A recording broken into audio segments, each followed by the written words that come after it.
Because that means that if you are telling me to write receipts of 7 million, you have to be ready to let go of 40% of that 2 million. So that 40% of the 2 million added to my own book will take care of the taxes and VAT and everything. If you are not ready to let go of the 40% of that 2 million on top, I can't write receipts for you. So that's it. So you need to know what you are getting involved in.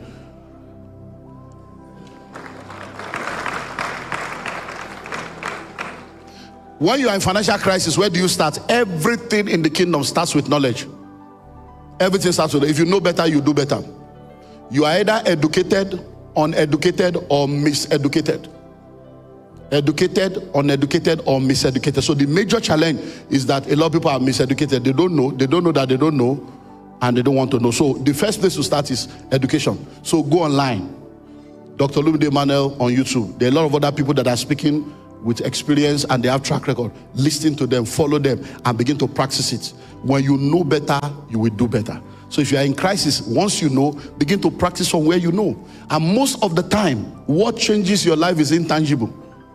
Knowledge, favor, goodwill, relationship, networks, opportunities.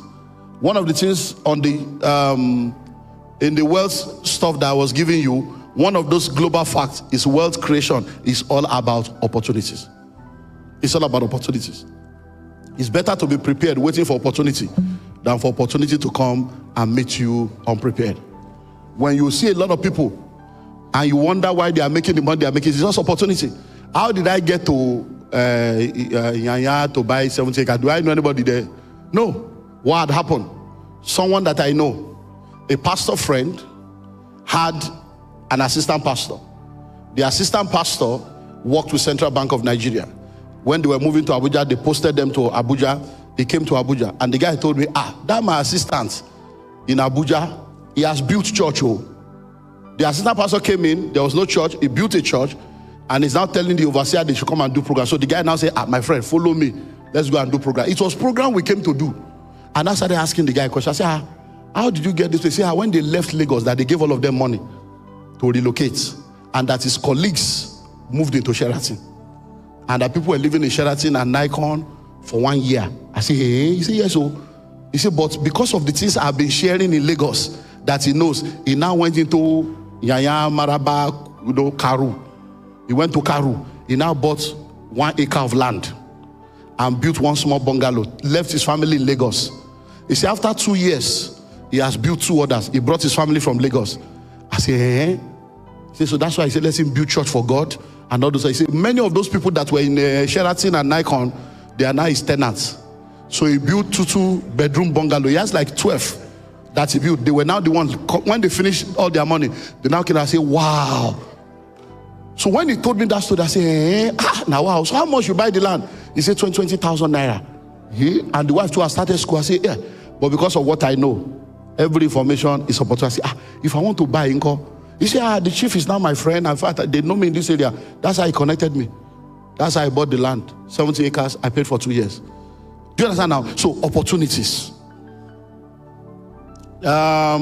Immaturity versus your idea. Now, please, there's something we need to learn. It's called mentorship and questioning. The Bible says in the mountain of counsel, there is safety. Please, I beg you, do everything you can to always ask questions. Even when you are sure, seek clarification. I have a TV station. I employ people. Do you understand? But yesterday, we were on our way from a TV station where I went for interview and all those stuff in a TV station / radio station yesterday. So on our way back, my PA, this is my ear, my PA now said, they were discussing. They said, sir, when you were online, you said some things that we saw the reaction online that, we need to do this. So I said, okay. So they said, there's somebody that we're already using for something. Then I said, we need to bring her into this. But we are thinking we need to give her a contract. So when they say contract, I say, okay, I know contract. I know what to write. But what did I do? Just for clarity, I called 2 of my daughters that are in the media. I said, hello, please, I need a sample of the contract they gave you as a presenter in that TV station.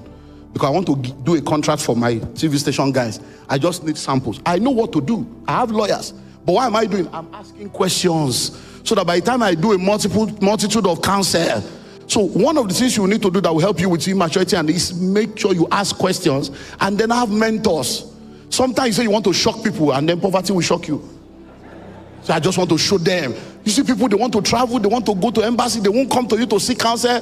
When they now reject them visa, they are now coming. Why didn't you tell me? I wanted to shock you. Now they don't shock you now. Teenager, what's my advice for you? Financial intelligence. Start learning. Any book you can read now, read. Any message, go online, get all the information. If you know better, you do better. And once you have that understanding, one of the things you now need to choose is this.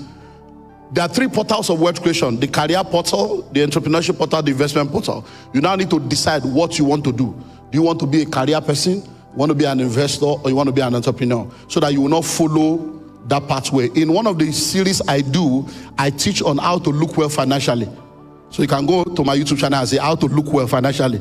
So you need to look back, look inward, look around, and look ahead. One of the major things you need to do as a teenager is look back. Is my father rich? Is my mother rich? If they are, how did they become rich? If they are not, why are they poor? Is my grandfather rich? You need to investigate your lineage. Because most of what you are calling a curse is because nobody is diagnosing to make a different choice. So you need to look back, look into number 1, the spirituality of your family. Do they serve God there? Number 2, the education of your family. Number 3, the career profession of your family. Number 4, the biology of your family. Because sometimes your grandfather has 17 children, your father had 8, now you have 3 girlfriends. That's how it starts. It's the same spirit. So you need to look into that. Then number 9, sell a house to buy land that is cheap. So there is a higher wisdom. Instead of selling the house to buy the cheap land, use the house to collect a loan to buy the cheap house. So your house will still be there. As a collateral for the loan, you will have the cheap house. Worst case scenario, they will collect the house when you lose. But it's better you will still have the house and have the land. So don't sell. Don't sell. And then another thing, never sell an asset without replacing it with an asset of equal trajectory. So anytime you sell a house or a land, make sure you replace it with a house or a land. So if you sell a house of 100 million, go and look for a house of 20 million and buy. So that another house will start the journey. If you sell a land of 10 million, go and look for another land of 2 million to buy. So that another land will start the journey. Never sell an asset without replacing it with another asset in the same trajectory of a lower value.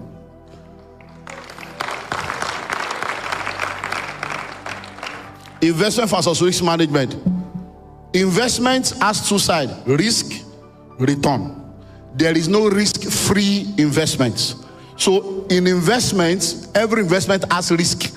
So what you need to do is to understand risk management, which is, number 1, you can transfer the risk, you can avoid the risk, you can manage the risk, or you can face the risk.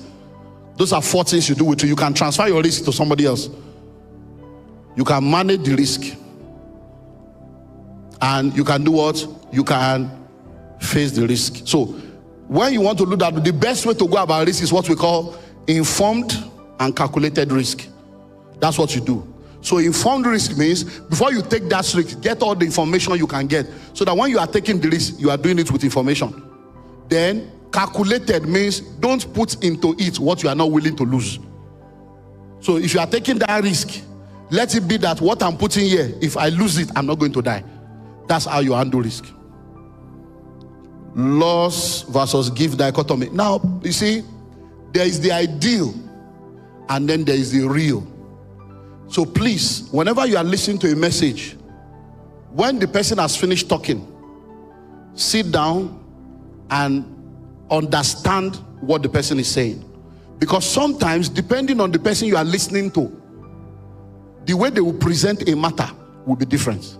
There are people in the church that call themselves faith people, and everything is faith, positive confession, nothing, they don't mention anything negative. But some of us are faith people, but we are realists. So we tell you, look, this. So listen, there is no business plan that goes according to plan. None. They may not tell you. I used to be confused. I was part of a church early in my life as a young teenage boy, and our father would come and say, I have never had any problem in my life. I've never had any marital problem. And we know he has marital problem. We know. So we are confused. See, I've never, we were there when they stole his car. His car was stolen, sir. We didn't see the car, armed robber thieved the car. And the man said he never get problem before. We see him arguing with his wife in workers' class. Say, we keep quiet. I don't know if I get it. And you are telling us you don't have problem. So we are confused. Is he lying? Is it a new revelation? We didn't understand. Ambassador, in our fellowship, armed robber came to our fellowship, stole everybody's loads, everybody, tie everybody down, and our pastor said we don't have problem. I did not understand until one day he was preaching and he said maybe problem came, and I did not know it was a problem. That was the day I got delivered. I said, wow, Olumide, you are operating on a lower level of understanding. This man knows what he's talking about. He doesn't see problem as a problem. Hello? So I can tell you now, I have never lost money before. I only pay school fees. So what I call loss now is school fees. So we don't lose money anymore. We pay school fees. So once the money is lost, we learn the lesson, we become a consultant, and we make money in the same area of loss.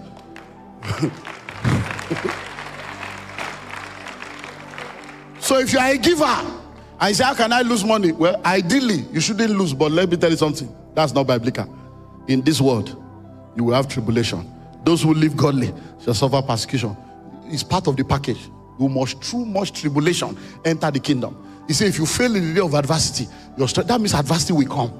So let's stop all this imbalanced message that will now make some people think that they are a sinner because of what they are going through. Okay, health professional. You need to get the book how to create wealth as a career person. Listen to me. There's a difference between the career profession and career business. So the reason why you have never seen, as you say, health professionals making stupendous money is because they are health professionals, they are not health investors.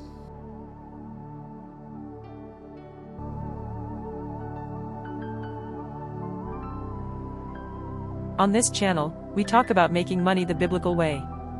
Let's honor God with our finances by applying His principles. If this blessed you, like, share, and subscribe. God bless you.